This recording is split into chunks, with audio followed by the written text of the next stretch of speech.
इन्हां दा मुजरमाना ज़हन और मुजरमाना रवैया वो लोगों के अगे जरूर पेश करांगे। इंशाल्लाह लोगों को जरूर दसांगे कि ये क्रिमिनल माइंडेड लोग ने।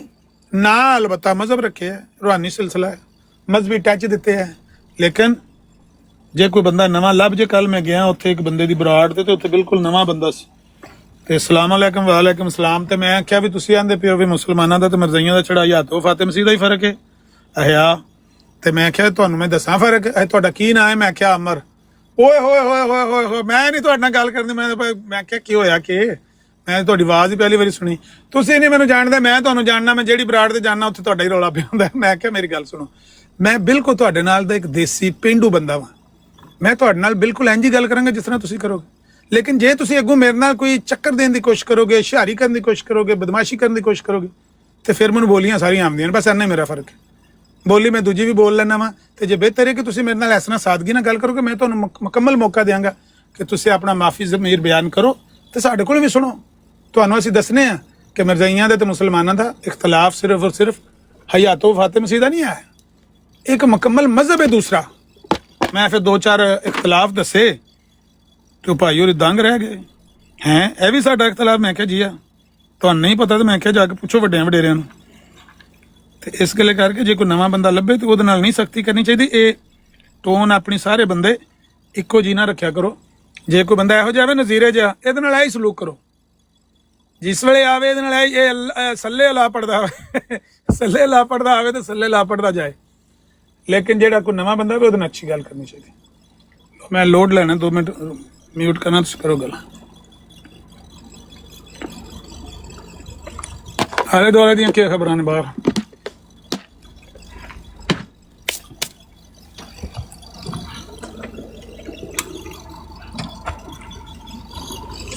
ਜ਼ਾयद जमील भाई का अमर भाई बाहर दी की खबर है? तुहाड़ियां तस्वीरां टंगियां ने, और की होना है? उस बाद लगूगी ਇਹਦੇ ਬਾਅਦ ਹੋਰ ਕੱਖ ਵੀ ਨਹੀਂ ਹੈ ਦੁਨੀਆ ਤੇ। हाँ यही चीज है, बाद लगो जो लगी रह दो। ਚਲੋ ਇਹ ਤਾਂ ਸਾਡੇ ਵੱਲ ਤੁਸੀਂ ਅੱਜ ਕੱਲ ਨਵੀਂ ਦੁੱਕੀ ਛੱਡੀ ਮੈਦਾਨ ਵਿੱਚ। ਉਹ ਭੈਣ ਸਾਡੀ ਇੱਕ ਸਫੀਆ ਸਿਸਟਰ, ਉਹਨੂੰ ਦੁੱਕੀ ਬਣਾਇਆ ਅੱਜ। ਅੱਛਾ ਉਹਨਾਂ ਦਾ ਨਾਂ ਦੁੱਕੀ ਬਣ ਗਿਆ।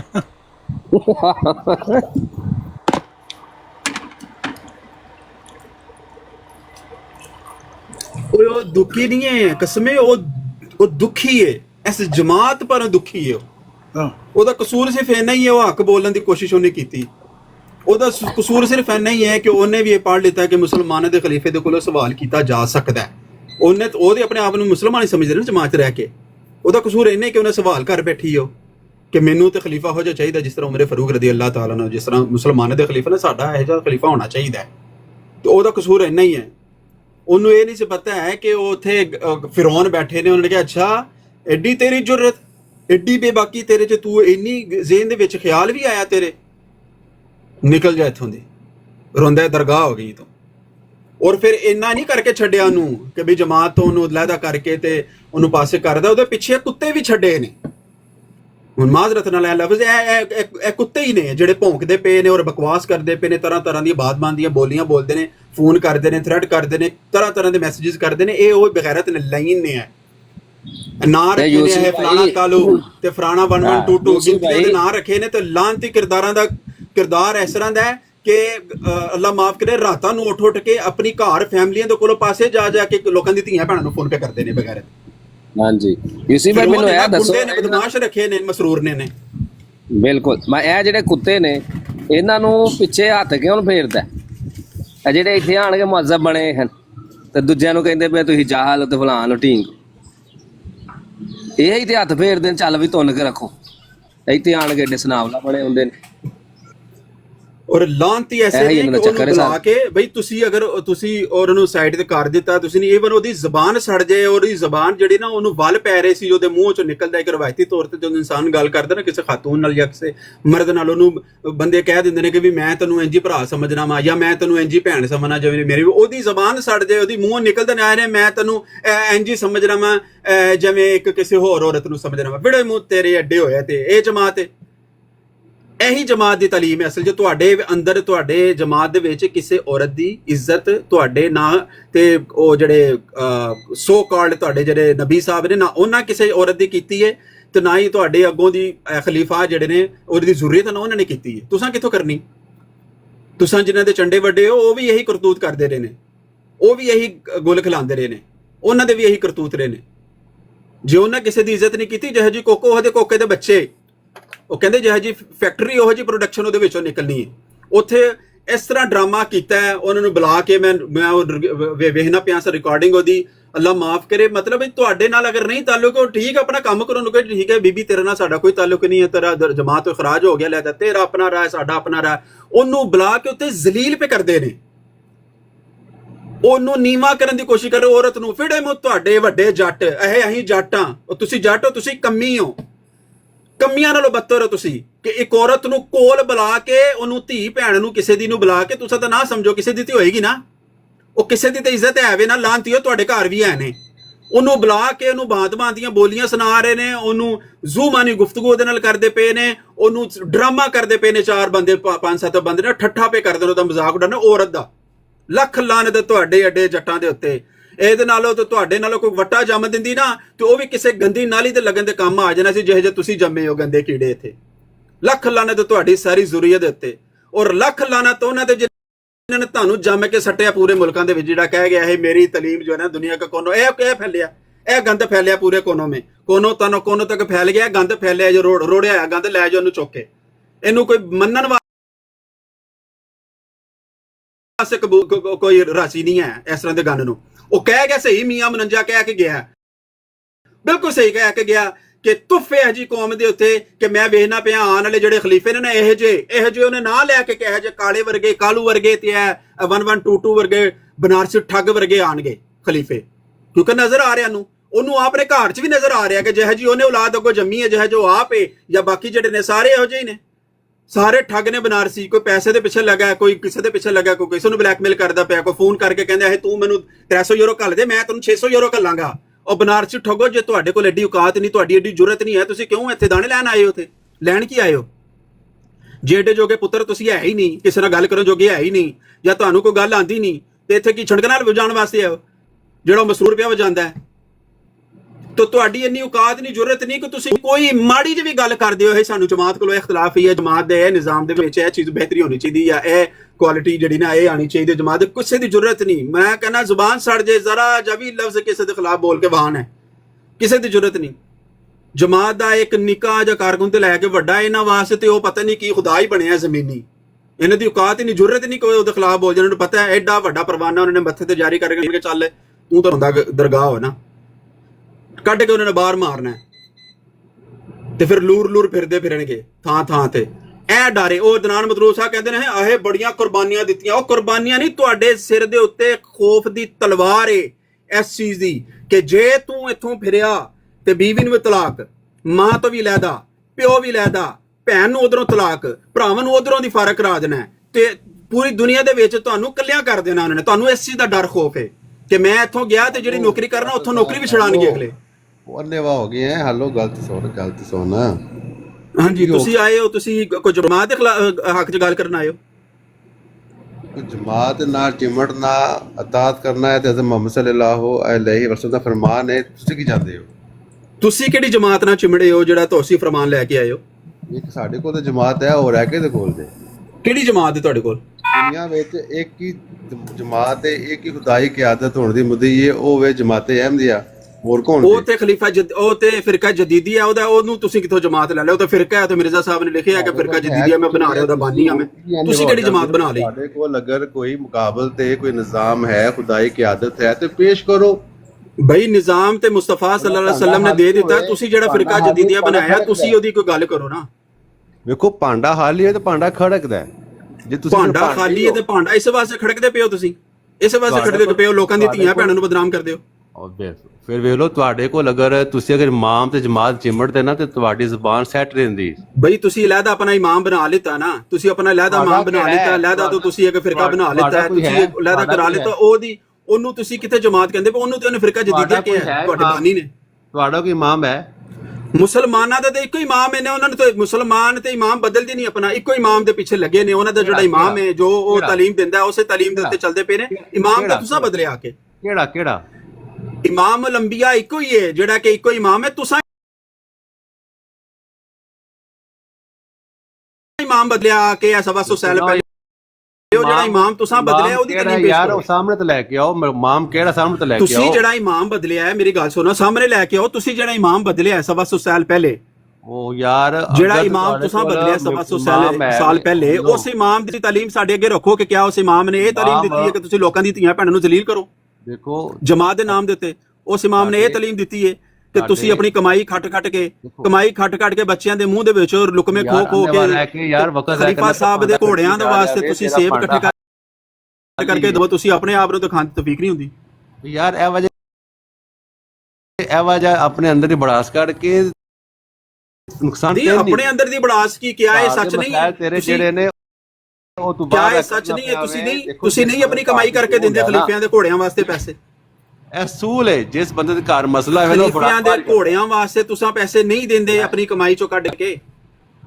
ਦੇਖੋ ਲੈਂਚ ਲਾ ਕੇ ਚੰਦੇ ਦੇ ਨਹੀਂ ਕਟਾਉਂਦੇ। ਸਾਡੇ ਕਿਆ ਤੁਹਾਡੇ ਸਿਰ ਦੇ ਉੱਤੇ ਤਲਵਾਰ ਨਹੀਂ ਲਟਕਦੀ ਕਿ ਚੰਦਾ ਨਾ ਦਿੱਤਾ ਜਮਾਤ ਚੋਂ ਖਰਾਜ ਹੋ ਜਾਏਗਾ? ਉਹ ਯਾਰ ਤੇਰਾ ਕੋਈ ਨਿਜ਼ਾਮ ਐਸਾ ਹੀ ਅੰਨੇਵਾਹ ਹੋਏ ਹੈ। ਉਹ ਬਈ ਨਿਜ਼ਾਮ ਤੇ ਉਹੀ ਹੈ ਜਿਹੜਾ ਅੱਲਾਹ ਦੇ ਰਸੂਲ ਨੇ ਦਿੱਤਾ। ਹੋਰ ਕਿਹੜਾ ਨਿਜ਼ਾਮ ਹੈ? ਤੁਸੀਂ ਨਵਾਂ ਨਿਜ਼ਾਮ ਲੈ ਕੇ ਆਓ। ਕਿਹੜਾ ਨਿਜ਼ਾਮ ਕਿੱਥੇ ਵੇ? ਉਹ ਕਿੱਥੇ ਜੇ ਤਕਾਓ ਉਹ ਕਿਹੜਾ ਨਿਜ਼ਾਮ ਦੀ ਗੱਲ ਕਰਦੇ ਹੋ? ਮੈਨੂੰ ਤਾਂ ਤੁਸੀਂ ਆਪਣੇ ਨਿਜ਼ਾਮ ਦੀ ਦੱਸੋ, ਜਿਹੜਾ ਨਿਜ਼ਾਮ ਤੁਹਾਡੇ ਬਾਨੀ ਨੇ ਦਿੱਤਾ 700 ਸਾਲ ਪਹਿਲੇ। ਉਹ ਕਿਹੜਾ ਨਿਜ਼ਾਮ? ਅੱਲਾਹ ਦੇ ਰਸੂਲ ਦਾ ਨਾਮ ਲੈ ਕੇ ਤੇ ਨਿਜ਼ਾਮ ਦਿਖਾਉਂਦੇ ਤੁਸੀਂ ਕੋਲ ਨਹੀਂ ਹੋ। ਕਿਹੜਾ ਨਿਜ਼ਾਮ ਹੈ ਤੁਹਾਡੇ ਕੋਲ? ਜਿਹੜਾ ਤੁਹਾਡਾ ਇਮਾਮ ਆਇਆ ਕੌਣ ਹੈ ਉਹ? ਸਾਰਾ ਤੇ ਤੁਹਾਡਾ ਜਿਹੜਾ ਇਮਾਮ ਆਇਆ 700 ਸਾਲ ਪਹਿਲੇ, ਮੇਰੀ ਗੱਲ ਸੁਣੋ, ਤੁਹਾਡਾ ਜਿਹੜਾ ਇਮਾਮ ਤੁਸੀਂ ਲੈ ਕੇ ਆਏ ਹੋ 700 ਸਾਲ ਪਹਿਲੇ, ਉਸ ਇਮਾਮ ਦੀ ਤਾਲੀਮ ਪੇਸ਼ ਕਰੋ। ਕੀ ਉਹ ਕਹਿ ਕੇ ਗਿਆ? ਤੁਹਾਨੂੰ ਕੀ ਸਿਖਾ ਕੇ ਗਿਆ? ਸੁਣ ਲੈ ਕਿ ਲੋਕਾਂ ਦੀ ਧੀਆਂ ਭੈਣਾਂ ਨੂੰ ਜ਼ਲੀਲ ਕਰਨਾ। ਸੁਣ ਲੈ ਮਤਲਬ ਤੁਹਾਨੂੰ ਇਹ ਤਾਲੀਮ ਦੇ ਕੇ ਗਿਆ ਕਿ ਅਗਰ ਜੇ ਕੋਈ ਆਪਣੀ ਜ਼ਮੀਨ ਦਾ ਹਿੱਸਾ ਮੰਗਣਾ ਹੈ ਤੇ ਉਹਦੀ ਧੀ ਦਾ ਹਿੱਸਾ ਮੰਗ ਲੈਣਾ। ਇਹ ਤੇਰੇ ਧੌਣ ਲਾ ਕੇ ਤੇਰੀ ਵੇਖੀ ਦਲੀਲ ਕਿਸ ਤਰ੍ਹਾਂ ਧੌਣ ਕੱਟਦੀ। ਸੁਣ ਆਮਦ ਦਿਓ ਨਾ ਦਲੀਲ। ਮੈਨੂੰ ਇਹ ਦੱਸੋ, ਇੱਕ ਮਿੰਟ ਮੈਨੂੰ ਇਹ ਦੱਸੋ ਕਿ ਕਿਆ ਤੁਹਾਡੇ ਇਮਾਮ ਦੀ ਇਹ ਤਾਲੀਮ ਹੈ ਕਿ ਕੋਈ ਬੰਦਾ ਆਪਣਾ ਹੱਕ ਮੰਗਣਾ ਹੈ ਤਾਂ ਉਹਨੂੰ ਕਹੇ ਤੂੰ ਆਪਣੇ ਪਹਿਲੇ ਧੀ ਦਾ ਰਿਸ਼ਤਾ ਦੇ ਫਿਰ ਤੈਨੂੰ ਹੱਕ ਦੇਵਾਂਗਾ? ਇਹ ਇਮਾਮ ਦੀ ਤਾਲੀਮ ਹੈ?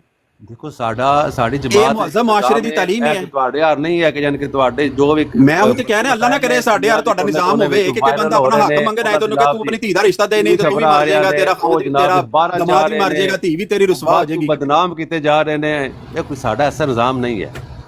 ਮੈਂ ਉਹੀ ਤਾਂ ਕਹਿ ਰਿਹਾ, ਤੁਹਾਡਾ ਜਿਹੜਾ ਨਿਜ਼ਾਮ ਹੈ ਕੀ ਹੈ? ਉਹ ਇਹ ਵੇ ਦੇਖੋ ਲੋਕਾਂ ਦੀ ਧੀਆਂ ਭੈਣਾਂ ਦੇ ਰਿਸ਼ਤੇ ਮੰਗ ਲਓ, ਜੇ ਜ਼ਮੀਨ ਜਾਇਦਾਦ ਮੰਗਣਾ। ਨਿਜ਼ਾਮ ਇਹਨਾਂ ਦਾ ਕਿਹੜਾ ਹੈ? ਸੁਣ ਲਓ ਨਿਜ਼ਾਮ। ਲਓ ਜੀ ਮਿਊਟ ਸੁਣ ਲਓ। ਹਾਂ ਸੁਣ ਲਓ।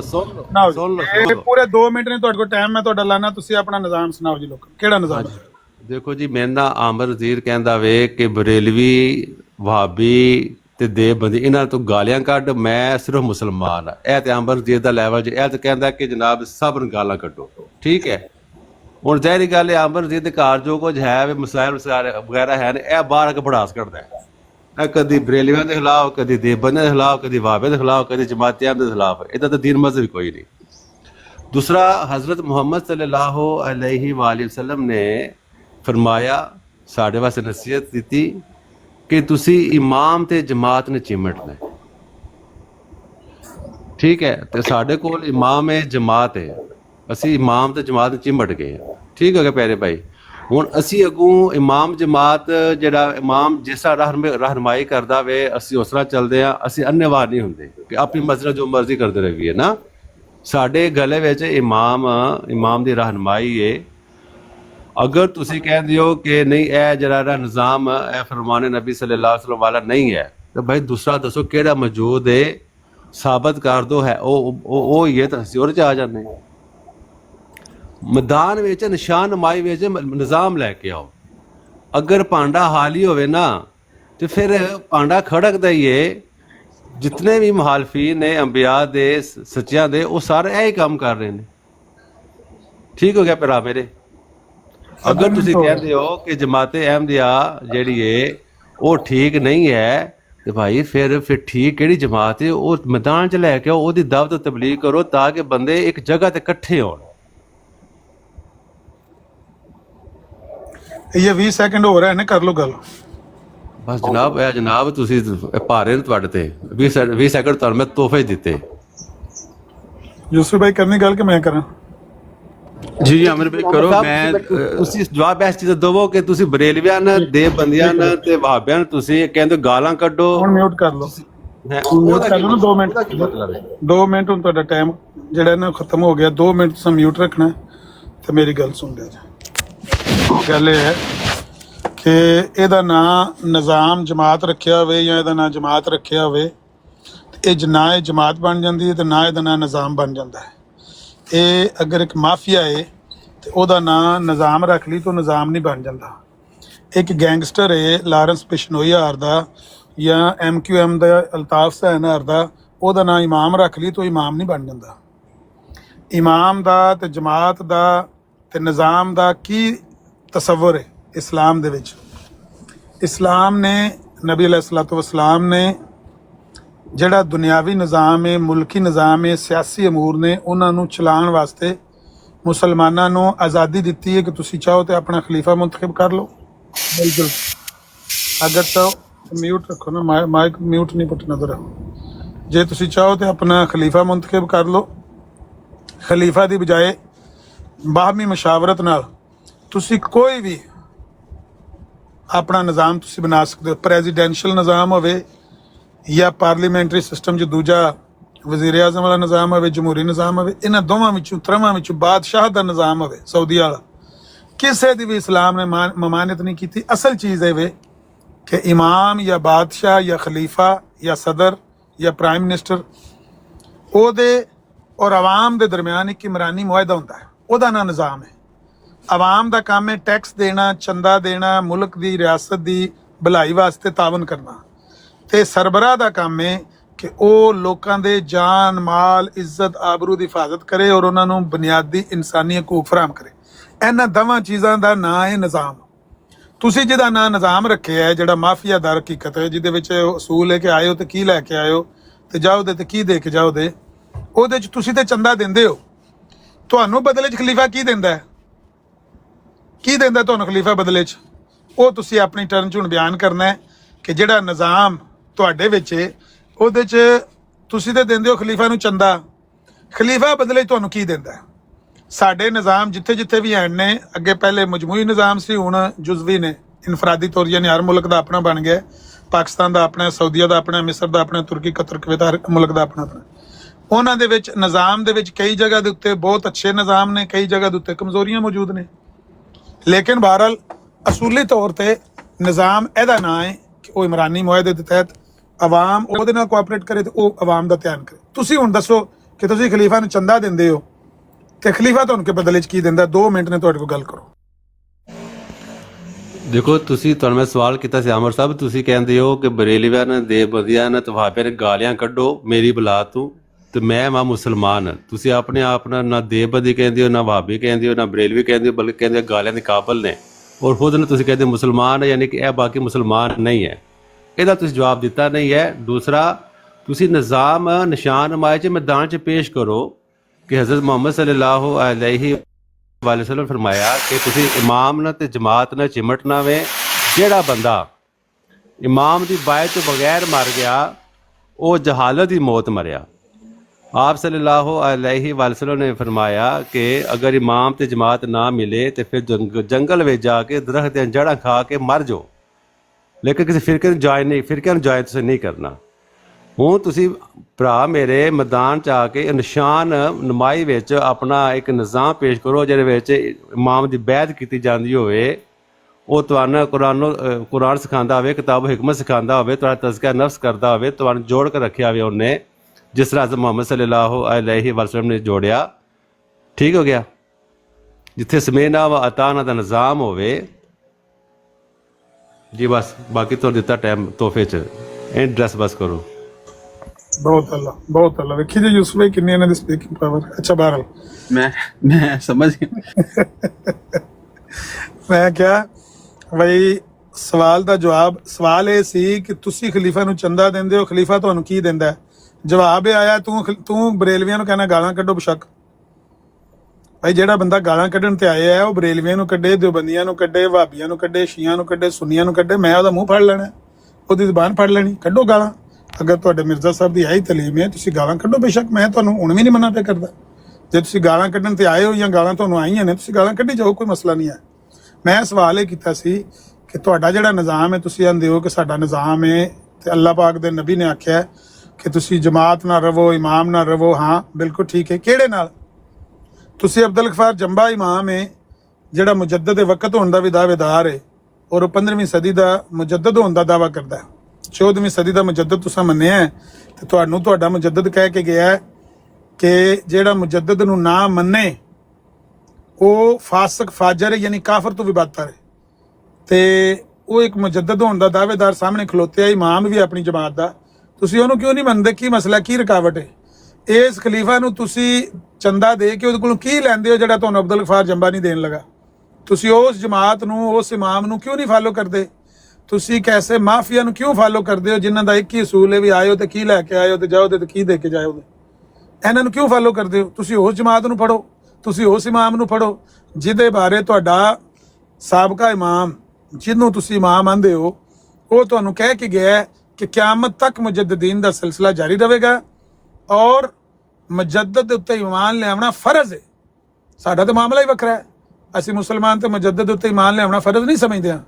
ਅਸੀਂ ਸਮਝਦੇ ਮੁਜੱਦਦ ਦਾ ਕੰਮ ਹੈ ਤਜਦੀਦ ਦੀਨ। ਉਹ ਕੋ ਆਇਆ ਕਰਕੇ ਟੁਰ ਗਿਆ, ਉਹ ਜਾਣੇ, ਉਹਦਾ ਰੱਬ ਜਾਣੇ, ਉਹਦੀ ਕੋਸ਼ਿਸ਼ ਜਾਣੇ, ਅੱਲਾਹ ਕੋਲ ਉਹਨੇ ਸਿਲਾ ਪਾਣਾ, ਸਾਡਾ ਉਹਦੇ ਨਾਲ ਕੋਈ ਲੈਣ ਦੇਣ।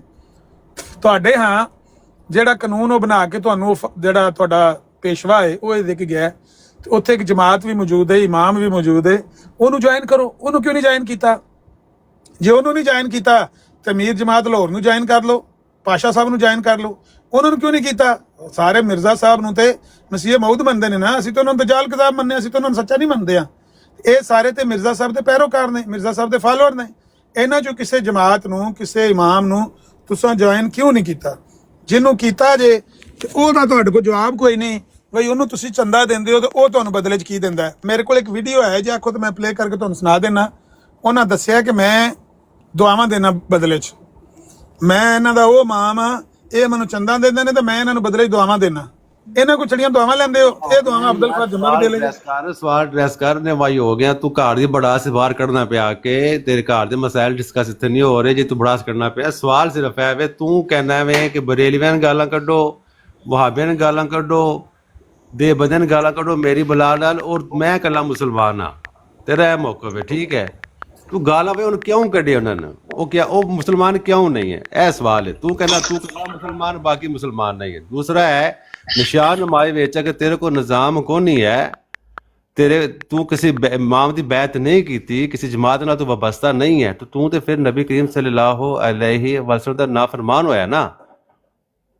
ਐਸਾ ਤਰ੍ਹਾਂ ਹੀ ਹੈ ਨਾ ਕਿ ਆਪ ਸੱਲੱਲਾਹੁ ਅਲੈਹਿ ਵਸੱਲਮ ਨੇ ਫਰਮਾਇਆ ਕਿ ਇਮਾਮ ਤੇ ਤੁਸੀਂ ਜਮਾਤ ਨੇ ਚਿਮਟਣਾ ਹੈ। ਸਮੇਨਾ ਵਾਤਾਨਾ ਦਾ ਨਿਜ਼ਾਮ ਹੈ ਕੁਰਾਨੀ, ਅੰਨੇ ਵਾਰਿਆਂ ਦਾ ਨਿਜ਼ਾਮ ਨਹੀਂ ਹੈ। ਅਗਰ ਤੁਹਾਡੇ ਕੋਲ ਕੁਰਾਨੀ ਨਿਜ਼ਾਮ ਨਹੀਂ ਹੈ ਤੇ ਫਿਰ ਆਪਣੀ ਤੁਸੀਂ ਹਾਲਤ ਯਾਰ ਗੌਰ ਕਰੋ ਕਿ ਤੁਸੀਂ ਖਾਲੀ ਭਾਂਡੇ ਯਾਰ ਬਸ ਤੁਸੀਂ ਵੱਜ ਰਹੇ ਹੋ, ਘਰ ਦੇ ਮਸਾਇਲ ਦੀ ਬੜਾਸ ਬਾਹਰ ਕੱਢ ਰਹੇ ਹੋ। ਨਿਸ਼ਾਨ ਨਮਾਈ ਵਿੱਚ ਆ ਕੇ ਤੁਸੀਂ ਨਿਜ਼ਾਮ ਨਾਲ ਨਿਸ਼ਾਨ ਨਮਾਈ ਤੁਸੀਂ ਨਹੀਂ ਕਰ ਪਾ ਰਹੇ। ਤੁਸੀਂ ਅਗਲੇ ਪਿਛੇ ਗੱਲਾਂ ਸੁਣਾਉਂਦੇ ਤਾਂ ਫਲਾਣਾ ਹੈ ਤੇ ਟਮਕਾਣਾ। ਭਾਈ ਮੇਰੇ ਮੁਕਾਬਲੇ ਤੂੰ ਇਸ ਟਾਈਮ ਹੈ ਜਾਂ ਦੂਸਰਾ ਬੰਦਾ ਵੇ ਜਿਹੜਾ ਜਮਾਤ ਅਹਿਮਦੀਆ ਦਾ ਮੁਹਾਲਫ ਹੈ, ਸਰ ਝੂਠਾ ਕਹਿ ਰਿਹਾ ਵੇ। ਭਾਈ ਅਗਰ ਅਸੀਂ ਝੂਠੇ ਹਾਂ ਤੇ ਤੁਹਾਡੇ ਕੋਲ ਕੋਈ ਸੱਚਾ ਨਿਜ਼ਾਮ ਹੈ ਵੇ, ਉਹ ਨਿਜ਼ਾਮ ਜਿਹੜਾ ਹਜ਼ਰਤ ਮੁਹੰਮਦ ਸੱਲੱਲਾਹੁ ਅਲੈਹਿ ਵਸੱਲਮ ਫਰਮਾਇਆ ਕਿ ਇਮਾਮ ਤੇ ਜਮਾਤ ਬੈਤ ਵਾਲਾ ਨਿਜ਼ਾਮ, ਸਮੇਨਾ ਵਤਾਨਾ ਵਾਲਾ ਨਿਜ਼ਾਮ ਹੈ, ਤੇ ਦੱਸੋ ਤਾਰੋ ਕਰਾਓ, ਉਹਦੀ ਦਾਵਤ ਦਿਓ, ਉਮਤ ਇਕੱਠੀ ਕਰੋ, ਕਿਉਂ ਮਰਵਾਨ ਲੱਗੇ ਦਿਨ ਬ ਦਿਨ ਕਾਫਰਾਂ ਕੋਲੋਂ? ਹੋ ਗਿਆ ਜੀ, ਮੌਕਫ ਪੂਰਾ ਕਰ ਲਾਂ ਮੈਂ ਗੱਲ, ਮਿਊਟ ਲਾ ਲਓ। ਗੱਲ ਇਹ ਹੈ, कहते हैं गुफ्तगू जब दू बदू होने लगी, उसको ड्रेस करे तो मैं म्यूट लगा लेता हूँ। जो सवाल है अब दो तीन दफा आपने बस अपने घर की भड़ास निकाली है, जो मेरा सवाल है उसको अब टच नहीं कर रहे हो। गुफ्तगू जब दू बदू होने लगी, आपसे तुमसे तू होने लगी। इन्ना कहने का पीछा है। 1.5 मिनट तो उत्ते गल नहीं कर सकते ते 3 मिनट तो बाद तू तकरार तो उतर आउंदे ने, ਕਹਿੰਦੇ ਨੇ ਸਾਡੇ ਕੋਲ ਨਿਜ਼ਾਮ ਹੈ। ਇਸ ਨਿਜ਼ਾਮ ਨੇ ਤੁਹਾਨੂੰ ਇਹ ਦਿੱਤਾ, ਇਹ ਤੁਹਾਡੀ ਤਰਬੀਅਤ ਕੀਤੀ ਹੈ ਕਿ 1.5 ਮਿੰਟ ਤੋਂ ਉੱਤੇ ਤੁਹਾਨੂੰ ਗੱਲ ਨਹੀਂ ਕਰਨੀ ਆਉਂਦੀ ਤੇ 3 ਮਿੰਟ ਤੋਂ ਉੱਤੇ ਤੁਸੀਂ ਕਿਸੇ ਨਾਲ ਆਪ ਕਹਿ ਕੇ ਗੱਲ ਨਹੀਂ ਕਰ ਸਕਦੇ, ਗਾਲੀਆਂ ਤੋਂ ਉੱਤਰ ਆਉਂਦੇ ਹੋ। ਬਾਹਰ ਕੈਫ ਮੈਂ ਇਹ ਕਹਿ ਰਿਹਾ ਸੀ ਕਿ ਜਿਹੜਾ ਦੁਨੀਆ ਦਾ ਨਿਜ਼ਾਮ ਹੈ, ਸਿਆਸੀ ਅਮੂਰ, ਦੁਨਿਆਵੀ ਸਿਆਸੀ ਅਮੂਰ, ਇੰਤਜ਼ਾਮੀ ਅਮੂਰ, ਇਹਦੇ ਵਾਸਤੇ ਕੁਰਾਨ ਨੇ ਔਰ ਸਾਹਿਬ ਕੁਰਾਨ ਨੇ ਸਾਨੂੰ ਬੈਨ ਨਹੀਂ ਕੀਤਾ ਕਿ ਤੁਸੀਂ ਜ਼ਰੂਰ ਖਲੀਫਾ ਹੀ ਮੁੰਤਖਬ ਕਰਿਆ ਜੇ ਸਦਰ ਨਾ ਚੁਣਿਆ ਜੇ, ਤੁਸੀਂ ਸਦਰ ਹੀ ਚੁਣਿਆ ਜੇ, ਵਜ਼ੀਰ ਆਜ਼ਮ ਨਾ ਚੁਣਿਆ ਜੇ, ਤੁਸੀਂ ਬਾਦਸ਼ਾਹ ਨੂੰ ਪਸੰਦ ਨਾ ਕਰਿਆ ਜੇ, ਕਿਹਨੇ ਨਹੀਂ ਕਿਹਾ? ਤੁਸੀਂ ਇੱਕ ਹਦੀਸ ਦਿਖਾ ਦਿਓ ਅਮਰ ਸਾਹਿਬ, ਇੱਕ ਹਦੀਸ ਦਿਖਾ ਦਿਓ ਕਿ ਨਬੀ ਕਰੀਮ ਸੱਲੱਲਾਹੁ ਅਲੈਹਿ ਵਸੱਲਮ ਫਰਮਾਇਆ ਕਿ ਤੁਸੀਂ ਖਲੀਫਾ ਨਹੀਂ ਚੁਣਨਾ, ਉਹਦੀ ਬੈਤ ਨਹੀਂ ਕਰਨੀ ਹੈ, ਤੁਸੀਂ ਉਂਝ ਵੀ ਰਹਿ ਸਕਦੇ ਹੋ। ਅਸਾਬੇ ਰਸੂਲੁल्लाह सल्लल्लाहु अलैहि वसल्लम ਦਾ ਨਮੂਨਾ ਤੁਹਾਡੇ ਸਾਥ ਠੀਕ ਨਹੀਂ ਹੈ। ਇੱਕ ਹਦੀਸ ਦਿਖਾ ਦਿਓ, ਤੁਸੀਂ ਆਪਨੇ ਨਾ ਹਾਂਕੋ ਪਲੀਜ਼। ਅੱਛਾ, ਮੈਂ ਤੁਹਾਡੀ ਗੱਲ 'ਚ ਨਹੀਂ ਬੋਲਦਾ ਤੇ ਤੁਸੀਂ ਵੀ ਸਬਰ ਰੱਖਣ ਦੀ ਕੋਸ਼ਿਸ਼ ਕਰੋ। ਜੇ ਨਹੀਂ ਸਬਰ ਆਉਂਦਾ, ਜਿਹੜੀ ਗੱਲ ਕਰੋ ਉਹਦਾ ਸਬੂਤ ਦਿਓ। ਤੁਹਾਡਾ ਮੌਕਫ ਹੈ ਕਿ ਹਜ਼ਰਤ ਮੁਹੰਮਦ ਸੱਲੱਲਾਹੁ ਅਲੈਹਿ ਵਸੱਲਮ ਫਰਮਾਇਆ ਕਿ ਤੁਸੀਂ ਤੁਹਾਨੂੰ ਇਮਾਮ ਵੀ ਨਹੀਂ ਚਾਹੀਦਾ, ਤੁਹਾਨੂੰ ਜਮਾਤ ਨਿਜ਼ਾਮ ਨਹੀਂ ਚਾਹੀਦਾ। ਇਹ ਜੋ ਵੀ ਕਾਫਰਾਂ ਹਾਲ ਦਾ ਪੋਲੀਟੀਸ਼ੀਅਨ ਨਿਜ਼ਾਮ ਹੈ, ਦਰ ਦਰ ਜਾ ਕੇ ਵੋਟ ਮੰਗਣੇ ਵਾਲਾ, ਤੁਸੀਂ ਇਨ ਜੁਆਇਨ ਕਰੋ। ਤੁਸੀਂ ਇਹ ਕਹਿ ਰਹੇ ਹੋ? ਖੁਦਾ ਦਾ ਨਾਂ ਜੇ ਨਬੀ ਕਰੀਮ ਸੱਲੱਲਾਹੁ ਅਲੈਹਿ ਵਸੱਲਮ ਇੱਕ ਸਾਨੂੰ ਰਹਿਨਮਾਈ ਦੱਸਦੇ ਪਏ ਨੇ ਕਿ ਜਿੰਨਾ ਚ ਲੋਕੀ ਇੱਕ ਹੱਥ 'ਚ ਬੈਤ ਨਹੀਂ ਕਰਨ ਦੇ, ਇਹਨਾਂ ਵਿੱਚ ਜਿਹੜੇ ਮਸਾਇਲ ਖਤਮ ਨਹੀਂ ਹੋਣ ਦੇ। ਇੱਕ ਹੱਥ 'ਚ ਬੈਤ ਕਰਨ ਵਾਲਾ ਨਿਜ਼ਾਮ ਆਪ ਸੱਲੱਲਾਹੁ ਅਲੈਹਿ ਵਸੱਲਮ ਨੇ ਸ਼ੁਰੂ ਕੀਤਾ ਤੇ ਤੁਸੀਂ ਕਹਿ ਰਹੇ ਹੋ ਕਿ ਨਹੀਂ ਜੀ ਲੋੜ ਹੀ ਕੋਈ ਨਹੀਂ ਹੈ। ਆਪ ਸੱਲੱਲਾਹੁ ਅਲੈਹਿ ਵਸੱਲਮ ਨਮੂਨਾ ਕੀ ਛੱਡਿਆ ਸਾਡੇ ਵਾਸਤੇ? ਅਸਾਬੇ ਰਸੂਲੁल्लाह सल्लल्लाहु अलैहि वसल्लम किस नमूने ਵਿੱਚ ਰਹੇ ਸਨ? ਉਹ ਕਿਆ ਉਹ ਨਮੂਨਾ ਫਜ਼ੂਲ ਹੈ? ਉਸ ਤੋਂ ਹਟ ਕੇ ਵੀ ਕੋਈ ਨਿਜ਼ਾਮ ਹੋ ਸਕਦਾ ਜਿੱਥੇ ਬੰਦਾ ਜਿਹੜਾ ਵੇ ਉਹ ਇਸਲਾਮੀ ਤਾਲੀਮ ਤੇ ਅਮਲ ਕਰ ਸਕਦਾ ਹੈ? ਇਸਲਾਮੀ ਤਾਲੀਮ ਤੇ ਅਮਲ ਕਰਨ ਦਾ ਨਿਜ਼ਾਮ ਨਬੀ ਕਰੀਮ ਸੱਲੱਲਾਹੁ ਅਲੈਹਿ ਵਸੱਲਮ ਦੇ ਨਮੂਨੇ ਤੋਂ ਨਜ਼ਰ ਆਉਂਦਾ ਪਿਆ। ਆਪ ਸੱਲੱਲਾਹੁ ਅਲੈਹਿ ਵਸੱਲਮ ਦੇ ਹੱਥ ਤੇ ਮੁਮਿਨੀਨ ਨੇ ਬੈਤ ਕੀਤੀ, ਵਫਾਤ ਤੋਂ ਬਾਅਦ ਖੁਲਫਾ ਦੇ ਹੱਥ ਤੇ ਬੈਤ ਕੀਤੀ,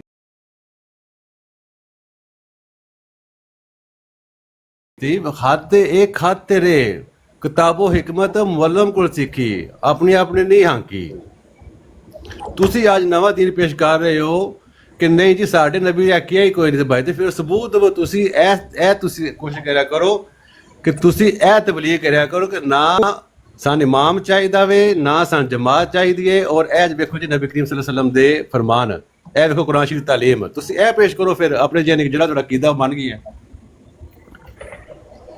ਕਰ ਲਈ ਤੁਸੀਂ ਗੱਲ ਕਿ ਇਹ ਕਰਨੀ ਜ਼ੋਰ। ਮਲਕ ਸਾਹਿਬ ਵੀ ਥੱਲੇ ਆਏ ਨੇ ਤੇ ਉਹ ਵੀ ਕਹਿ ਰਹੇ ਨੇ ਕਿ ਬਈ ਆਮਰ ਨੂੰ ਗੱਲ ਕਰ ਲੈਂਦੇ ਹੋ। ਮਲਕ ਸਾਹਿਬ ਅਸਲ 'ਚ ਇਹਨਾਂ ਨੂੰ ਤਬਲੀਗ ਸੀ ਆਈ ਤੇ ਉਹ ਕਹਿੰਦੇ ਨੇ ਮੈਂ ਕਰਨੀ ਹੈ, ਤੇ ਮੈਂ ਕਿਹਾ ਚਲੋ ਤੁਸੀਂ ਪਹਿਲਾਂ ਕਰ ਲਓ। ਸਾਨੂੰ ਅੱਲਾਹ ਤਾਲਾ ਨੇ ਕੁਰਾਨ ਪਾਕ 'ਚ ਫਰਮਾਇਆ ਵੱਲਜ਼ੀਨ ਇਸਤਜਾਬੂ ਲਿਰੱਬਿਹਿਮ व अकामुस्सलात व अमरुहुम शूरा बैनहुम व मिम्मा रज़क़नाहुम युनफ़िक़ून। ਸਾਨੂੰ ਅੱਲਾਹ ਤਾਲਾ ਨੇ ਕੁਰਾਨ ਵਿੱਚ ਤੇ ਸਾਹਿਬ ਕੁਰਾਨ ਨੇ ਸਾਨੂੰ ਇਹ ਆਖਿਆ ਕਿ ਤੁਹਾਡੇ ਜਿਹੜੇ ਮਾਮਲਾਤ ਨੇ ਅਮਰਹੁਮ ਸ਼ੂਰਾ ਬੈਨਹੁਮ, ਸਿਰਫ ਇਹ ਅਸੂਲ ਹੋਣਾ ਚਾਹੀਦਾ ਹੈ ਕਿ ਤੁਹਾਡੇ ਜਿਹੜੇ ਅਮਰ ਨੇ, ਜਿਹੜੇ ਮਾਮਲਾਤ ਨੇ, ਉਹ ਆਪਸ ਦੇ ਮਸ਼ਵਰਿਆਂ ਨਾਲ ਤੈਅ ਹੋਣੇ ਚਾਹੀਦੇ ਨੇ। ਬਸ ਉਸ ਮਸ਼ਵਰੇ ਦੇ ਨਤੀਜੇ ਵਿੱਚ ਖਲੀਫਾ ਮੁੰਤਖਬ ਕਰਦੇ ਹੋ, ਬਾਦਸ਼ਾਹ ਚੁਣਦੇ ਹੋ, ਵਜ਼ੀਰ ਆਜ਼ਮ ਚੁਣਦੇ ਹੋ, ਸਦਾਰਤੀ ਨਿਜ਼ਾਮ ਹੈ, ਕੋਈ ਪਾਬੰਦੀ ਨਹੀਂ ਹੈ, ਕੋਈ ਮਸਲਾ ਨਹੀਂ ਹੈ। ਅਗਰ ਤੁਹਾਨੂੰ ਕਿਸੇ ਐਸੀ ਸ਼ਰੀਅਤ ਨੂੰ ਫਾਲੋ ਕਰਨਾ ਪੈਂਦਾ ਹੈ ਕਿ ਜਿਹਦੇ 'ਚ ਤੁਹਾਨੂੰ ਇਹ ਦੱਸਿਆ ਗਿਆ ਹੈ ਕਿ ਤੁਹਾਡਾ ਇੱਕ ਖਲੀਫਾ ਹੋਣਾ ਜ਼ਰੂਰੀ ਹੈ, ਔਰ ਖਲੀਫਾ ਵੀ ਐਸਾ ਕਿ ਜਿਹਨੂੰ ਸਿਰਫ ਤੁਸੀਂ ਚੰਦਾ ਦੇਣਾ, ਉਹਨੇ ਤੁਹਾਨੂੰ ਬਦਲੇ 'ਚ ਕੱਖ ਨਹੀਂ ਦੇਣਾ। ਜਿਹੜਾ ਨਬੀ ਅਲੈਹਿਸਸਲਾਤੁ ਵਸਲਾਮ ਤੋਂ ਬਾਅਦ ਖਿਲਾਫਤ ਦਾ ਨਿਜ਼ਾਮ ਕਾਇਮ ਹੋਇਆ ਸੀ, ਉਹ ਖਲੀਫਾ ਜਿਹੜਾ 26,000 ਮੁਰੱਬਾ ਕਿਲੋਮੀਟਰ ਦਾ ਖਲੀਫਾ ਸੀ, ਉਹ ਬੇਰੀ ਦੇ ਥੱਲੇ ਇੱਟ ਦਾ ਸਰਾਣਾ ਬਣਾ ਕੇ ਤੇ ਬਾਹਰ ਲੰਮਾ ਪਿਆ ਹੁੰਦਾ ਸੀ। ਉਹਦਾ ਬੇਟਾ ਕਹਿੰਦਾ ਹੈ ਕਿ ਮੇਰੇ ਬਾਪ ਦੇ ਕੁੜਤੇ ਵਿੱਚ ਇੰਨੀਆਂ ਟਾਕੀਆਂ ਲੱਗੀਆਂ ਨੇ ਕਿ ਥਾਂ ਨਹੀਂ ਰਹਿ ਗਈ, ਟਾਕੀ ਲਾਉਣ ਨੂੰ ਥਾਂ ਨਹੀਂ ਰਹਿ ਗਈ। ਤੇ ਮੈਂ ਕਿਹਾ ਅੱਬਾ ਜੀ ਇਹ ਬੈਤੁਲ ਮਾਲ 'ਚ 2 ਚਾਦਰਾਂ ਲੱਭੀਆਂ ਨੇ, ਇੱਕ ਤੁਹਾਡੀ ਇੱਕ ਮੇਰੀ, ਤੁਸੀਂ ਮੇਰੇ ਵਾਲੀ ਵੀ ਲੈ ਲਓ ਤੇ ਕੁੜਤਾ ਬਣਾ ਲਓ। ਨੱਸ ਗਿਆ ਮਰਦਾਈ, ਸੁਣਨਾ ਨਹੀਂ ਚਾਹੁੰਦਾ। ਇਹ ਉਹੀ ਮਰੀਜ਼ ਹੈ, ਉਹ ਤੋਂ WhatsApp ਤੋਂ ਆਇਆ, ਮੈਂ ਜਾਣਨਾ ਇਹਨੂੰ। ਨੱਸ ਗਿਆ, ਇਹਨੂੰ ਬੁਲਾਓ ਨਾ, ਸੁਭਾਨ ਅੱਲਾਹ, ਥੱਲੇ ਬਹਿ ਕੇ ਸੁਭਾਨ ਅੱਲਾਹ ਕਰ ਤੇ ਉਹਨੂੰ ਬੁਲਾਓ ਨਾ। ਆਦੀ ਮੰਜੀ ਠੋਕਾਂ, ਮੈਂ ਇਹਨੂੰ ਦੱਸਾਂ ਮੁਸਲਮਾਨਾਂ ਕੋ ਕਿਹੜਾ ਨਿਜ਼ਾਮ ਹੈ ਤੇ ਤੁਹਾਨੂੰ ਕੀ ਦੱਸਿਆ ਗਿਆ ਕਿ ਤੁਹਾਡੇ ਕੋਲ ਐਸਾ ਨਿਜ਼ਾਮ ਹੈ ਜਾਂ ਮਰਜ਼ਈਆਂ ਨੂੰ ਐਸੀ ਸ਼ਰੀਅਤ ਨੂੰ ਫਾਲੋ ਕਰਨਾ ਪੈਂਦਾ। ਉਹਦਾ ਇਹ ਨਿਜ਼ਾਮ ਹੈ ਕਿ ਮਰਜ਼ਈਆਂ ਨੇ ਛੜਾ ਚੰਦਾ ਦੇਣਾ ਤੇ ਬਦਲੇ 'ਚ ਖਲੀਫਾ ਕੋਲੋਂ ਕੀ ਲੈਣਾ? ਛਣਕਣਾ ਛਣਕਾਉਣ ਵਾਸਤੇ ਲੈਣਾ। ਬੁਲਾ ਇਹਨੂੰ, ਮੈਂ ਇਹਦੀ ਤਬੀਅਤ ਸਾਫ਼ ਕਰਕੇ ਟੋਰਾਂ। ਇੱਕ ਮਿੰਟ, ਮੈਂ ਯੂਸੂ ਭਾਈ ਆਇਆ, ਮਿਊਟ ਕਰਨਾ, ਮੇਰੇ ਪਿੱਛੇ ਸ਼ੋਰ ਹੈ। ਅੱਛਾ ਜੀ, ਉਹ ਸਾਹਿਬ ਆਏ ਸਨ, ਉਹਨਾਂ ਨੇ ਬੜੀ ਹਿੰਮਤ ਕਰਕੇ, ਬੜੀ ਦਲੇਰੀ ਨਾਲ ਕਰਕੇ ਛਾਲ ਮਾਰੀ ਤੇ ਉੱਤਾਂ ਚੜ ਕੇ ਆਏ ਨੇ ਕਿ ਬੰਦੇ ਬੋਲਦੇ ਨੇ ਪਏ, ਇਹਨਾਂ ਨੂੰ ਤਾਂ ਮੈਂ ਚੁੱਪ ਕਰਾਉਣਾ ਵਾ ਜਾ ਕੇ। ਤੇ ਉਹ ਆਪਣਾ ਤਬਲੀਗ ਦਾ ਜਿਹੜਾ ਨਾ ਛਾਪਰ ਉਹਨਾਂ ਨੇ ਸੱਟਿਆ ਤੇ ਸੱਟ ਕੇ ਤੇ ਉਹ ਪੈ ਜਾਂਦੇ ਨੇ ਕਿ ਮਤਲਬ ਆਪਣੀ ਗੱਲ ਸੁਣਾਣੀ ਅਗਲੇ ਦੀ ਸੁਣਨੀ ਨਹੀਂ ਹੈ, ਲੇਕਿਨ ਸੁਣਨ ਆਏ ਸੀ ਕਿ ਜੀ ਦੱਸੋ ਸਾਨੂੰ ਆਪਣੀ ਗੱਲ ਸੁਣਾਓ। ਉਹ ਜਿੰਨੀ ਕੁ ਗੱਲ ਹੈ ਸੀ ਉਹ ਬਾਰ-ਬਾਰ ਰਿਪੀਟ ਕਰਕੇ ਤੇ ਟੁਰ ਪਏ ਨੇ। ਤੇ ਹੁਣ ਜਦੋਂ ਅਗਲੇ ਬੰਦੇ ਦੀ ਵਾਰੀ ਆਈ ਬੋਲਣੀ ਤੇ ਹੁਣ ਕਿਉਂਕਿ ਸੁਣ ਨਹੀਂ ਸਕਦੇ ਨਾ, ਸੱਚ ਹੁੰਦਾ ਹੀ ਕੜਵਾ ਹੈ, ਅਲਹਕ ਮੁਰਰਨ, ਬਹੁਤ ਕੜਵਾ ਹੁੰਦਾ ਸੱਚ, ਇਹ ਹਜ਼ਮ ਕਰਨਾ ਵੀ ਬੜਾ ਮੁਸ਼ਕਲ ਹੁੰਦਾ ਹੈ। ਹੁਣ ਥੱਲੇ ਬਹਿ ਕੇ ਤੇ ਪਰਦੇ ਦੇ ਪਿੱਛੇ ਬਹਿ ਕੇ ਸੁਣਨਾ ਤੇ ਇਸ ਗੱਲ ਦਾ ਇੰਤਜ਼ਾਰ ਕਰਨਾ ਕਿ ਸ਼ਾਇਦ ਕੋਈ ਐਸੀ ਗੱਲ ਆ ਜਾਏ ਅਸੀਂ ਲੈ ਕੇ ਬਾਅਦ ਚ ਇਹਨਾਂ ਦੇ ਅੱਗੇ ਰੱਖ ਦਈਏ। ਬਈ ਉੱਤੇ ਆ ਕੇ ਗੱਲ ਕਰੋ ਨਾ, ਉੱਤੇ ਜਦੋਂ ਹੁਣ ਤੁਸੀਂ ਆਏ ਹੋ ਗੱਲ ਸ਼ੁਰੂ ਕੀਤੀ, ਤੁਹਾਨੂੰ ਟਾਈਮ ਵੀ ਦਿੱਤਾ, ਫਿਰ ਤੁਹਾਨੂੰ ਟਾਈਮ 2 ਮਿੰਟ ਦਿੱਤੇ ਨੇ ਤੇ 1 ਮਿੰਟ ਦੇ ਵਿੱਚ ਹੀ ਤੁਹਾਡਾ ਸਾਹ ਭੁੱਲ ਗਿਆ, ਤੁਸੀਂ ਕਹੇ ਜੀ ਬਸ ਹੋ ਗਈ ਮੇਰੀ ਹੁਣ। ਤੇ ਅਗਲਾ ਬੰਦਾ ਜਦੋਂ ਗੱਲ ਕਰਨ ਲੱਗਦਾ ਹੈ ਤੇ ਨਾਲ ਹੀ ਵਿੱਚ ਟੋਕ ਦਿੰਦੇ ਹੋ।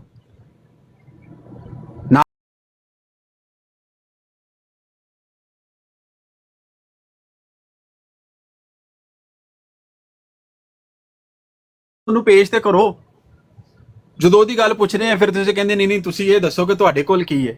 ਉਹ ਬਈ ਦਾਅਵੇਦਾਰ ਤਾਂ ਤੁਸੀਂ ਹੋ, ਮਰੱਬੀ ਇਹਨਾਂ ਨੇ ਤੁਸੀਂ ਕਰਦੇ ਪਏ ਹੋ। ਮਰੱਬੀ ਇਹਨਾਂ ਨੇ ਸਾਰੇ ਲੁਕਾ ਕੇ ਰੱਖੇ ਨੇ ਤੇ ਇਹ ਜਿਹੜੇ ਨੇ ਜਹਿਲ ਜੇ ਬੰਦੇ ਭੇਜ ਦਿੰਦੇ ਨੇ ਜਿਸ ਨੂੰ ਇਮਾਮ ਵੀ ਨਹੀਂ ਕਹਿਣਾ ਦਾ, ਇਮਾਮ ਜਮਾਤ ਮੁਰੱਬੀ ਜਿਹੜੇ ਲੁਕਾ ਕੇ ਰੱਖੇ ਨੇ ਮਲਕ ਸਾਹਿਬ, ਉਹ ਬੜੀ ਹਕਮਤ ਅਮਲੀ ਦੇ ਤਹਿਤ ਲੁਕਾ ਕੇ ਰੱਖੇ ਨੇ, ਕਿਉਂਕਿ ਇਹ 3-4 ਜਿਹੜੇ ਟੋਡਰੂ ਆਏ ਨੇ ਨਾ, ਇਹ ਮੁਰੱਬੀ, ਇਹਨਾਂ ਦਾ ਹਾਲ ਵੇਖ ਲਓ, ਇਹਨਾਂ ਦਾ ਹਾਲ ਵੇਖ ਲਓ।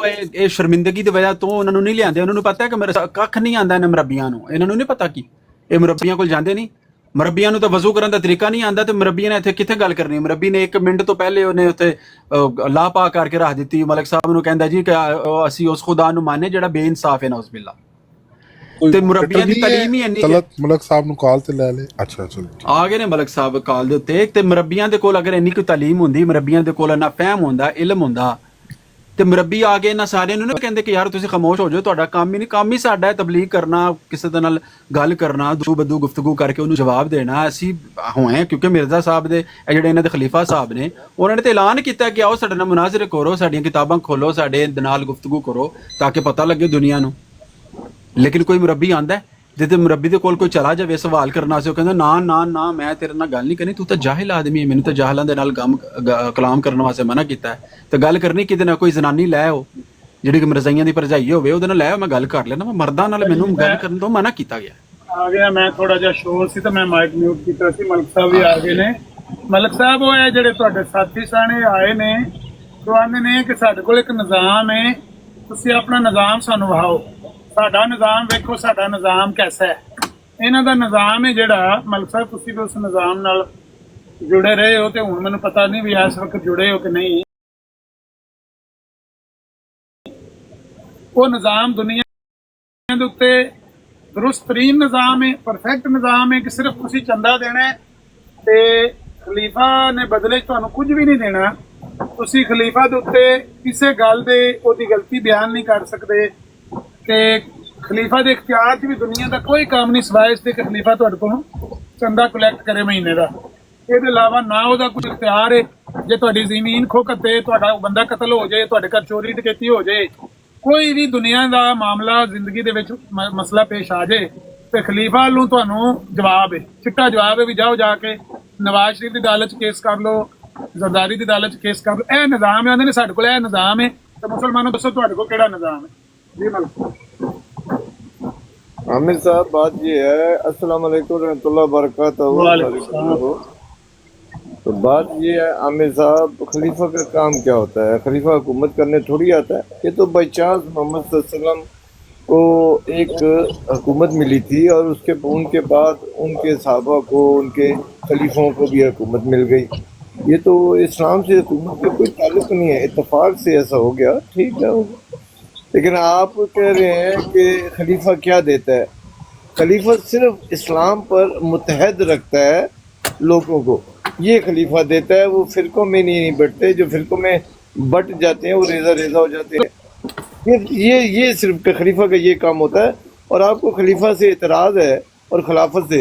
मोहम्मद सल्लल्लाहु अलैहि वसल्लम की हदीस मुबारक है कि मोहम्मद सल्लल्लाहु अलैहि वसल्लम ने फरमाया, मेरे बाद खिलाफत अला में नाज नबूवत कायम होगी, उसके बाद बादशाहत होगी, उसके बाद जालिम जाबिर हुक्मरान आएंगे, उसके बाद फिर आका मोहम्मद मुस्तफ़ा सरवर कायनात सल्लल्लाहु अलैहि वसल्लम ने फरमाया कि खिलाफत अला मनाज नबूआ कायम होगी, और खिलाफत अला मनाज नबूआ अक्ल और शऊर वालों को पता है कि नबी के बाद कायम होती है। खिलाफत ऐसे नहीं होती बीच में से ख़त्म हो गई, हज़ारों साल ख़त्म हो गई, दोबारा फिर शुरू हो गई, ऐसा नहीं होता। खिलाफत जब अल्लाह ताला का नबी रसूल आता है उसकी वफ़ात के बाद खिलाफत अला मनाज नबूआ कायम होती है, जो आका मोहम्मद सल्लल्लाहु अलैहि वसल्लम के बाद कायम हुई। और मोहम्मद सल्लल्लाहु अलैहि वसल्लम ने खुद फरमाया कि मेरे बाद मनाज खिलाफत अला मनाज नबूआ कायम होगी। तो ये प्यारे भाई ये बातें समझने वाली है। कोई भी दीन का खलीफा जो है उसके पास हुकूमत होना ज़रूरी नहीं है। आपने समझ लिया कि मोहम्मद सल्लल्लाहु अलैहि वसल्लम के खलीफों के पास हुकूमत थी, तो सारे जितने खलीफा आएंगे या पहले गए थे गुजर गए मोहम्मद सल्लल्लाहु अलैहि वसल्लम से पहले नबी रसूल उनके पास हुकूमत थी? बिल्कुल भी नहीं। ये बाई चांस इत्तफाक की बात है, और ये बात में कोई शक नहीं है। उनके पास हुकूमत नहीं है, वो किसी अदालत के जज नहीं है, उनके पास हम केस लेके जाए वो क्या कर सकते? अगर केस लेके जाए वो फैसला कोई सुना दे तो आप लोगों ने हंसी ठट्टा भी करना और मजाक भी उड़ाना है कि उनके फैसले पर अमल दरामद हो ही नहीं सकता, बिल्कुल नहीं हो सकता कि हुकूमत रोक दे। एक बंदे को वो कहे कि इसके हाथ काट दो मिसाल के तौर पर, क्या उस मुल्क जिस मुल्क में रह रहे हैं वहाँ पर वो हाथ काटने देंगे? ये बात ठीक है, उनके पास हुकूमत नहीं है, तो हुकूमत वाले या उनके पास कोई जज नहीं है कि वो फैसला सुना दे। वो जो इस इखलाकी तरीका है जो कोई उनके पास लेके जाता है इखलाकी तरीके से वो उसे बात बता देते हैं कि यार ये कर लो वो कर लो ये कर लो, बाकी वो फैसला नहीं सुना सकते, केस भी नहीं सुन सकते। जज़ाकल्लाह। ठीक है मलिक साहब, बहुत अच्छे। मैं हंस रहा था कि पहली टर्म में मलिक साहब ने मुझे कहा है कि ये अक्ल की बातें हैं समझने के लिए, अगली टर्म में मलिक साहब ने कहना है ये अक्ल की बातें हैं जो तुम्हारे सर के ऊपर से गुजर रही हैं। अच्छा, बात ये है मलिक साहब कि नबी अलैहिस्सलाम को बाई चांस हुकूमत नहीं मिली। नबी अलैहिस्सलाम ने उस हुकूमत को कायम करने के लिए बड़ी तकलीफें बर्दाश्त की। पहले मक्का में 13 साल तक जबर बर्दाश्त किया है, उसके बाद मदीना में आकर मुआहदा किया है क्रिश्चियनों के साथ, यहूदो नसारा के साथ, वहाँ पर मुआहदा किया है। वहाँ से मुनाफिक चिमट गए, वो मुनाफिक मुसलमान बने हुए थे लेकिन थे वो अंदर से काफिर, तो वो भी टांगे खींचा करते थे। लेकिन नबी अलैहिस्सलाम ने उस हुकूमत को, उस निज़ाम को कायम करने के लिए बड़ी मेहनत की है, बड़ी कोशिश की है, मुआहदे किए हैं उन कबाइल के साथ कि देखो अगर तुम पर भी कोई तुम्हारा मुखालिफ कबीला हमला करेगा तो हम तुम्हारी मदद करेंगे, अगर हम पर मक्का से आकर हमारे मुखालिफ हमला करेंगे तुम हमारी मदद करोगे। ये मुआहदे करके फिर दीन की दावत और तबलीग का काम साथ जारी रखा। अल्लाह ताला ने इस्लाम को भी फैला दिया और वह हुकूमत भी कायम होगी। बाई चांस हुकूमत नहीं मिली, पहली बात तो ये। दूसरी बात यह है कि नबी अलैहिस्सलाम ने फरमाया मैं जब तक अल्लाह चाहेगा नबूवत तुम में कायम रहेगी, फिर उसके बाद खिलाफत मेरे बाद होगी, खिलाफत के बाद फिर मलूकियत और फिर बात। ठीक है, बात ये हदीस मौजूद है, सही हदीस है, ये बात सही है। हजरत सफीना रज़ी अल्लाह ताला अन्हा का ये उनसे रवायत है, बात ठीक है। लेकिन सवाल ये है कि नबी अलैहिस्सलाम के बाद जो खिलाफत कायम हुई क्या वो इस्लाम को महफूज रखने के लिए थी? नहीं, वो लोगों के इंसानी बुनियादी हकूक फराहम करती थी, इस्लाम की सल्तनत को वुसअत देती थी और लोगों को घर घर जाकर कंधों पर बोरियां उठाकर आटे की ले जाकर देती थी, सादे कपड़े पहनती थी, सादी ग़िज़ा खाती थी, गरीबों का ख्याल रखती थी और कहती थी, वो खिलाफत कहती थी कि अगर दरिया के किनारे कोई कुत्ता भी प्यासा मर गया मुझसे उसके बारे में भी पूछा जाएगा, अगर किसी बकरी का पाँव किसी दरिया के पुल में आके टूट गया मुझसे उसका भी हिसाब लिया जाएगा। मैं जवाबदेह हूं तुम्हारे आगे, मुझे तुमने चुना है खलीफा, मेरी जिम्मेदारियां हैं कि मैं तुम्हें तुम्हारे इंसानी बुनियादी हकूक फराहम करूं और वो करने की कोशिश करते रहे। उसमें कहां तक वो कामयाब हुए, कहां तक गुंजाइशें थी, अल्लाह का और उनका मामला, लेकिन उन्होंने कमाल की हदों को छुआ है। दुनिया में एक ऐसा निज़ाम कायम करके दिखाया है कि सारी दुनिया ने उनकी तकलीद की है। यूरोप ने आज उनकी तकलीफ की, बहरहाल लंबी हो जाएगी मेरी बात, मैं मुख्तसर करता हूँ कि वो खिलाफत हुकूमत के साथ मशरूत थी, हुकूमत करते थे, इमरानी मुआहदे के तहत लोग टैक्स देते थे, खलीफा उनके जान माल इज्जत आबरू का हिफाजत जामन था, इसी का नाम खिलाफत होता है। ये जो आपने खिलाफत घड़ी है कि सिर्फ चंदा उनसे लेना है, लोगों से चंदा लेना है, बदले में देना कुछ नहीं है, ये खिलाफत दुनिया में कहाँ से आपने घड़ लिया? हमें पहली तो बात समझ नहीं आई। दूसरी बात, आखिरी बात ये है कि आपके जो खलीफा साहब थे वो भी इसके लिए कोशिश करते रहे हैं। अगर ये सिर्फ और सिर्फ मजहब की हिफाजत के लिए, मजहब की तबलीग के लिए खिलाफत आपने कायम की है, जो कि कहने से आप कहते हैं कि ये उसी तरह की खिलाफत अलामिन आजुन वो जिस तरह की हजरत अबू बकर सिद्दीक रज़ी अल्लाह ताला अन्हु के और खुलफाए राशिदीन के, तो वो तो हुकूमत करते थे, वो तो लोगों को बुनियादी इंसानी को फराहम करते थे। उसके लिए अबू बकर सिद्दीक रज़ी अल्लाह ताला अन्हु ने कहा मेरी लाश को यहाँ पर दरिंदे नोचें तो भी मैं इन मुनकरीन ज़कात से, मानईन ज़कात से ज़कात लेकर रहूंगा। इनकी ऐसी की तैसी इस्लामी हुकूमत के अंदर रहकर ये इनकार करेंगे, मैं इनकी चमड़ी देड़ दूंगा, कोई बात नहीं है, हमला होता है उन्हें तो मर जाएंगे, शहीद हो जाएंगे, लेकिन हम इस हुकूमत को जाया नहीं होने देंगे। ये अपने नबी की कायम करदा इस सल्तनत को, इस बादशाहत को, इस हुकूमत को, इस खिलाफत को हम कमजोर नहीं, मर जाएंगे हम इसके लिए। तो उन्होंने जानें दी हैं, उन्होंने कुर्बानियां की हैं, उन्होंने जंगें लड़ी हैं। आपका जो प्रोग्राम है कि खट्टे मीठे भागो खाए धौन पनान माहिया जाए, ये कहाँ से आपने निकाल लिया? जबकि आपके खलीफा तो कोशिश करते रहे इसके लिए, अंग्रेजों के साथ साजबाज करते रहे, वायसराय को जाकर मिलते थे और कोशिश करते थे अंग्रेजों की जानें बच जाएं, अपनी जानें बंदों की वो दिया करते थे कि अंग्रेजों की जानें बचें। तो आपने ये जो नया कानून काट लिया, ये कहाँ से लिया? जी मकसद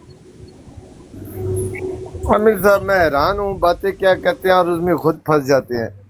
अगर मोहम्मद सल्लल्लाहु अलैहि वसल्लम की ये हुकूमत थी और खलीफाओं की ये हुकूमत थी, तो अपनी हुकूमतों को जाके समझाओ, लोगों की माल इज्जत आबरू की हिफाजत करो, लोगों को खाना दो, जो भूखे मर रहे हैं, खुदकशियाँ कर रहे हैं, उन्हें दो। ये तो आप खुद फंसे हुए हैं। क्या मोहम्मद सल्लल्लाहु अलैहि वसल्लम और उनके खलीफा तक ही इस्लाम था, आज इस्लाम नहीं है? आप तो कहते हो हम इस्लाम वाले हैं और सच्चे वारिस हम हैं, तो वो काम करके दिखाओ। वो मिसालें आज से 1400 साल पहले की देकर आपका काम चल जाएगा। ऐसी वो मिसालें दे देंगे, सारा काम चल जाएगा। वो खुदा के बंदे, ये तो आप खुद फंसे हुए, अपने पाँव पर खुद कुल्हाड़ी मार दी आपने कि वो पैगाम, वो जो उस वक़्त का निज़ाम था, आज आपने कायम करना है। हमें तो छोड़ दो, हम तो आपके नज़दीक गलत हैं। आप वो निज़ाम करो, अपने वज़ीर आज़मों को, अपने सदरों को, अपने बादशाहों को बोलो कि आटे की बोरियां कांधे पे रख कर लेके जाके लोगों के घर दो। ये होती है ईमान की बात कि आपने बात मेरे खिलाफ की और फंसे हुए खुद उसमें, खुद वो नहीं कर रहे, और हम तो आपने हमें अलहदा कर दिया, तुसी मुसलमान ही नहीं हो, असी सच्चे हो। तो अगर आप सच्चे हो तो अपने हुक्मरानों को, बादशाहों को, सदरों को, वज़ीर आज़म को कहो, नहीं तो तुम गलत हो, को वो काम करो जो साहबियों ने और खिलाफत ने की है। कोई समझ आई कि आप ही फंसे हो अपनी गल में?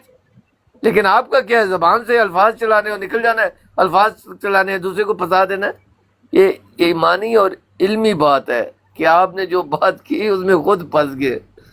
दूसरी बात ये है प्यारे भाई, जो मैंने आपको कहा, इत्तफाक से, ये इत्तफाक से हमारे पास हुकूमत आ गई, बिल्कुल इत्तफाक से। किसी नबी रसूल की शान ये नहीं है कि उसे अल्लाह ताला मुल्क का हुक्मरान बनाए, और मोहम्मद सल्लल्लाहु अलैहि वसल्लम ने किसी मुल्क के लिए कोशिश नहीं की। जो समझता है उसके पास ईमान का या हिस्ट्री का इल्म ही नहीं है। ये जंग थी ईमान की। काबे के ऊपर गैर मुस्लिमों ने कब्जे किए हुए थे, मुशरिकीन ने बीच में बुत रखे हुए थे। अगर रब्बे काबा की कसम, अगर काबा ऐन इस्लामी निज़ाम के मुताबिक चल रहा होता तो मोहम्मद सल्लल्लाहु अलैहि वसल्लम जंग करते ही नहीं, सवाल ही नहीं पैदा होता।